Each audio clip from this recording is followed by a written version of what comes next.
Resonance is probably one of the more controversial mechanics that has been getting attention lately in Limbus.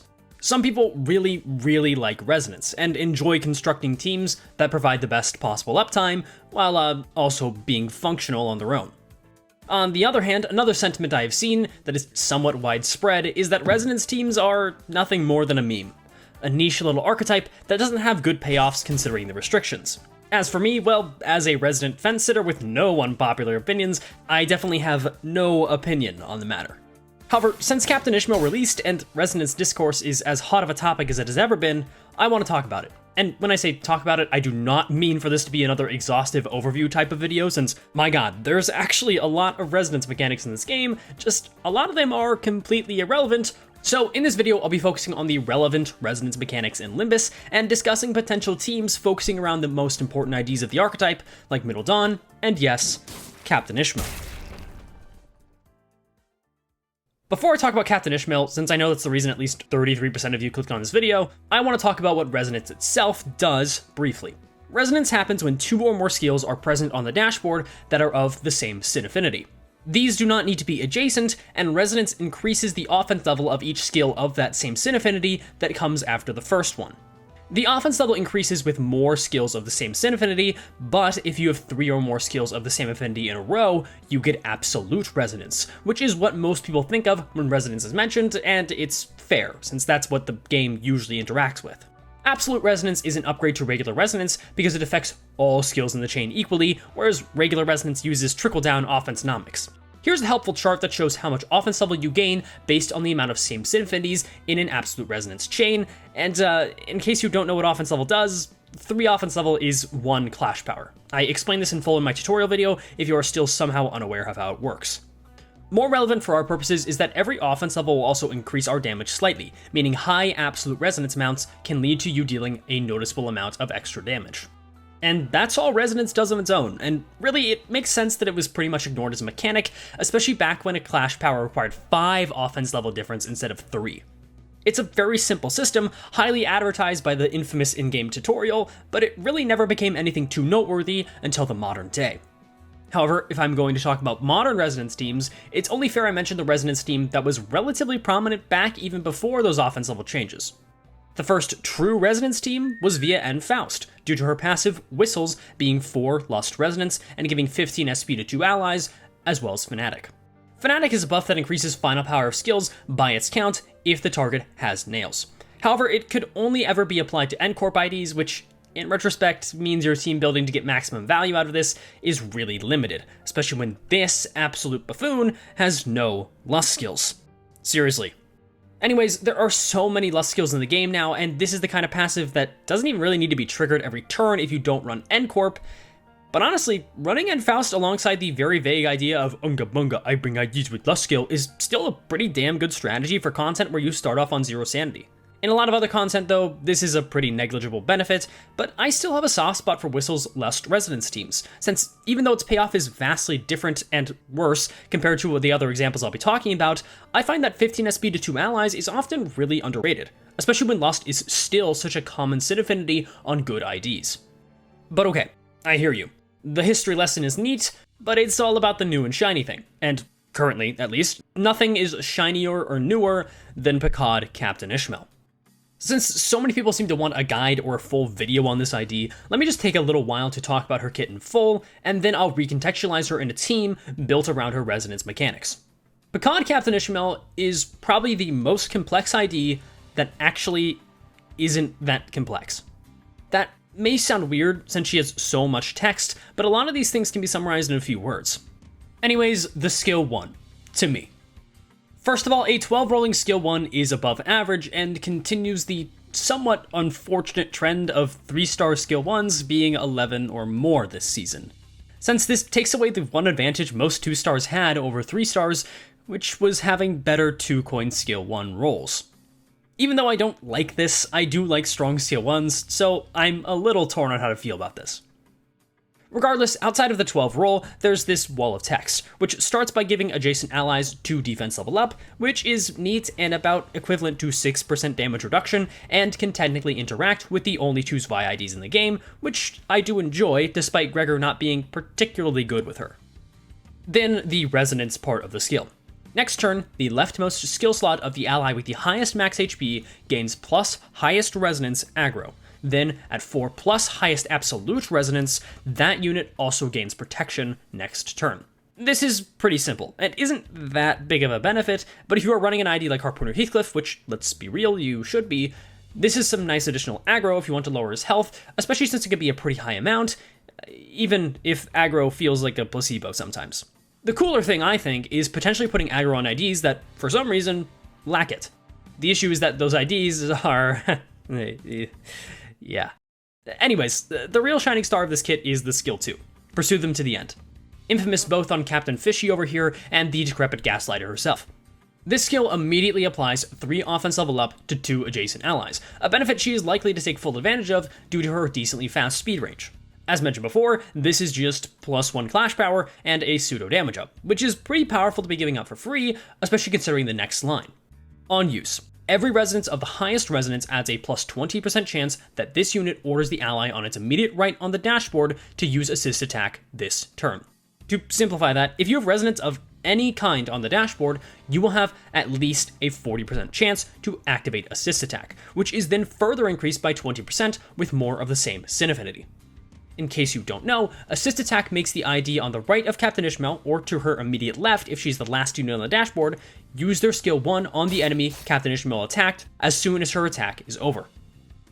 There's a few things to note about this, like how the extra skill used generates eco resources like any other skill would, and it will change targets automatically even if the target Captain Ishmael is hitting is dead by the time assist attack happens. Fun fact, Captain Ishmael is just like me for real, since when I get 5 Pride Resonance, I can use assist attack on you to force you to subscribe to my channel and like the video. It's Captain orders, nothing personal. Anyways, Pride is obviously the easiest sin to try to make this proc with, but a 40% chance for just having 2 skills of the same affinity means this is actually pretty damn easy to just happen even with minimal effort, since a lot of teams, it's kind of hard to avoid that overlap. These next 2 conditions make going for higher resonances more enticing though, giving 2 damage up to that ally if 4 plus absolute resonance of any kind is attained, and if that absolute resonance was Pride, then 2 Pride power up. This is pretty obviously made for the other Picard IDs, and Heathcliff's skill 1 can deal some serious damage when given all of the assist attacks bonuses. It's important to note that these benefits are for the entire turn, so hitting an ID with multiple skill slots with this means they will have 3 offense level up, 2 damage up, and 2 Pride power up, meaning they are clashing 3 higher than normal and dealing about 30% more damage. Needless to say, that's real good. Harpoon of Obsession is then mostly a basic nuke skill, with some coin power based on bleed, and an after attack effect that spreads SP, poise, and poise count to an amount of allies based on highest absolute resonance divided by 2, but it will always hit at least 1 ally. The passive is another thing that technically requires resonance, like all resonance passives do, but its benefits are very straightforward, just healing SP, gaining and spreading poise, and giving additional benefits to Picard IDs whenever she kills an enemy. I'll wrap up her kit by talking about her unique Sandy mechanic, since if people don't like this ID, the fault usually lies with this line here, saying she loses sanity when an ally defeats an enemy of a higher level. However, I think this is only relevant in Mirror Dungeon, when you clear out so many enemies that it's pretty possible for her sanity to get down to relatively low levels, but negative 30 SP? Man, I have no clue how you manage that. Regardless, to summarize my thoughts on Captain Ishmael as an ID, since really this mini segment could be a video on its own, and I know people ask anyways, I think she's great. Very cool from a gameplay, animations, and flavor perspective, with my only issue being that she just, has burn, and it's horrible. Overheated gas harpoon is not a good effect, especially considering you need to kill an enemy while getting 3 Pride Resonance to activate it. But that's really my only gripe, which is to say, this is a really good ID, and I like it. I encourage you to try her out for yourself if you're skeptical or have heard bad things, because I think that assist attack is just one of the most fun mechanics they put in the game.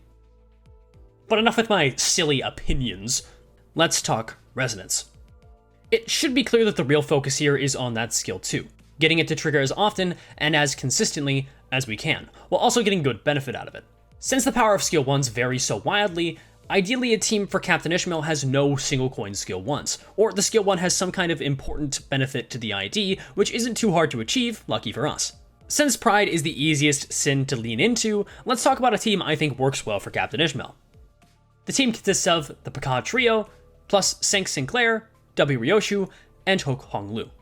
There's a few IDs that can work over St. Clair, Picard Yi Sang, or W. Ryoshu, but the rest of those I think should stay pretty static. Notably, Pirate Gregor, Sank Otis, Regret Faust, or Magic Bullet Otis. That Otis in particular is interesting, since assist attack means you can inflict some extra Dark Flame just by nature of using that skill 1 for free. The issue is she doesn't really work with the rest of the team, since there's not much burn, but it's something to think about. On the topic of the actual main team I recommend, the Picard duo are pretty self-explanatory, providing their Pride skill 1s, and potentially benefiting from Captain Ishmael's poise and poise count spreading, which can be a particularly big buff to Picard Yi Sang. They also provide some pretty significant bleed potency and count, which we would like to lean into on this team. First Mate Yi Sang's skill 3 is a particular standout for count application, even if it is a little inconsistent. St. Clair is mostly here due to having a good skill 1, providing Gluttony as well, which can be relevant, and having that Pride skill 2, which makes it pretty decent for completing that sought-after 4 Pride Absolute Resonance. W. Ryoshu is here for basically the exact same logic, and Hook Hong Lu is a really solid choice here. A lot of people point to Diechi Hong Lu as a premier candidate for being on a Captain Ishmael team. And, well, yes, assist attacking with that monstrous skill 1 would be cool, it's just not reliable enough for me to recommend him. Hook Lu provides some further bleed synergy alongside a Pride skill 3 and Evade, meaning forming Absolute Resonance is easy enough with him, and as an alternative, Dimension Shredder can be used if assist attack would hit him, increasing its damage by 20% and increasing its power by 2 via that Pride power-up, and making him use his pretty good skill 1 right before that, which also plays further into bleed synergy for Captain Ishmael's skill 3, so yeah, I think Hook Hong Lu is one of the IDs you probably want the most on this team. Pirate Gregor and Sank Otis have some pretty simple logic around their potential inclusions, but they do notably provide Gloom resources, which could allow for Blind Obsession to be used, and that's an ego that will have excellent synergy with this team if Ishmael is going relatively quick. Regret Faust can also be used simply by nature of having a good skill 2, and her skill 1, while it is single coin, works to bolster her resources, and Representation Emitter can be used as a way to fill in the Pride Resonance. With this team and its variants, or if you just choose to play smart, saving your Pride skills for when Ishmael has a skill 2, you should be able to get that full power assist attack every time, and always get at least good value out of it, since every skill 1 here is strong. This is by no means all of the IDs you can use. The only thing I can really say is to use Pride and Pierce skills to get the most value, and in my opinion, have the most fun with Captain Ishmael's skill 2 as possible. I encourage you to experiment, since really, the possibilities are kind of endless. However, when talking about Resonance, we all know that Pride isn't what comes to mind. It's envying time.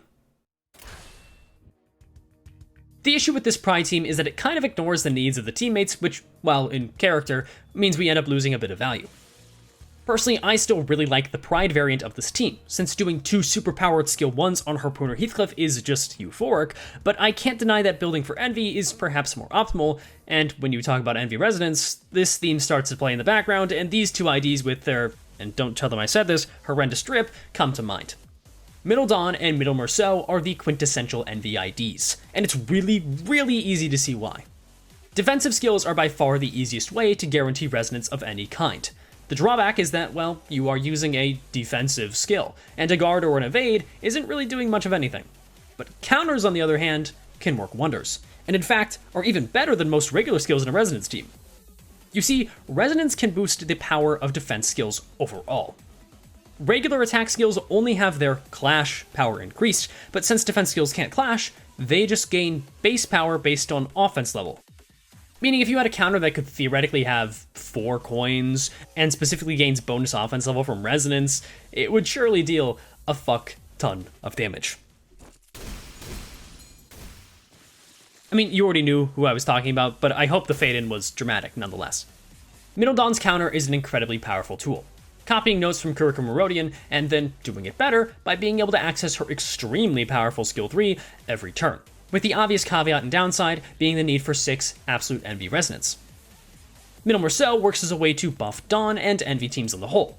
He also has an Envy counter, meaning he poses no risk to breaking the Absolute Resonance chain, and his skill 2 is that support skill that, ironically enough, works a little like Captain Ishmael's support, and will further bolster your Middle Dawn or your Harpooner Heathcliff, and this is really what you miss out on by running a Pride team, I think. Sever Not is a strong skill without any of its conditionals. 4 coin 16 roller is just a good baseline. But when you get that same 6 Envy Absolute Resonance, a 4 coin 24 roller that has a bajillion offense level from Resonance, even more due to allies getting hit from that passive, and more extra damage because you are Harpooner Heathcliff, yeah, people die. Granted, you are able to get that first coin power condition on the team I mentioned before, but even that was pretty difficult due to needing a Warp Ryoshu skill 3 to pull it off. So what's the full team for the Envy variation so we can hit these 6 Absolute Resonance conditionals? I would recommend Captain Ishmael, Harpooner Heathcliff, Diechi Rodian, and Faust, and the middle duo. Pakad Yisang can work here, but these IDs are really solid for this team, so substituting them out is a hard ask. If you're missing any one of these IDs though, he is an option as a substitute. But you really want these 2 IDs if nothing else.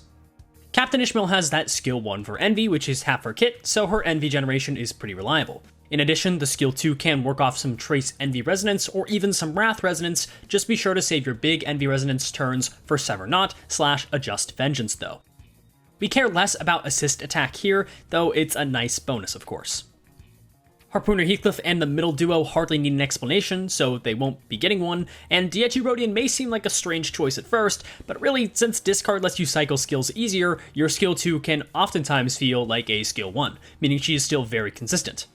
Then, and Faust, who provides Gaze first of all, which is perfect for this Pierce and Blunt team, and also gives Lust resources. So Body Sack can be used by Harpooner Heathcliff in a pinch for Envy Resonance. More importantly is that Faust has an Envy skill 1, meaning she would have the same uptime as Captain Ishmael, except Hexnail exists, which is literally the perfect ego for an Envy team, and probably the only ego you really need that will elevate your experience. Costing only Envy is perfect, Pierce Fragility and Envy Fragility are also naturally perfect, and that Corrosion, which can be pretty comfortably used since Envy is in no short supply, will apply 3 Envy Fragility and 1 Pierce Fragility as opposed to the 1 Envy Fragility and 3 Pierce Fragility of the Awakening version, meaning your blunt Envy damage dealers get to have their damage boosted further, while the Piercers lose out on nothing. This perfect storm of factors make Envy teams have some insane damage heights on paper, and in practice, even if you aren't always reaching those heights, I would say they definitely hold up. But this kind of team is definitely best suited for big focused encounters rather than human fights, for a lot of reasons which I'll probably just flash on screen now for like 2 frames just to be a dick. Now, all of these specific stipulations may sound daunting to newer players or just people with less deep rosters, and that's fair.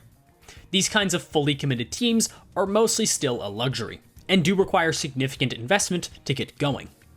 There's lots of ways to make a budget Envy team though, and that will mostly come down to choosing your IDs that have the most Envy and saving for the right time to fire off your payoff skills, whether that be Sever Not or a Just Vengeance.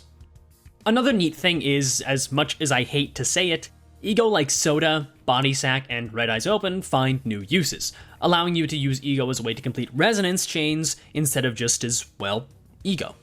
I think this is part of what makes resonance teams so cool, since they don't necessarily force you to use every single tool at your disposal, since you can just save your skills of whatever affinity and then use them all in a row, but if you do have and use your arsenal of ego and IDs, you can create something that works really well, and has an incredibly satisfying payoff, at least if you ask me.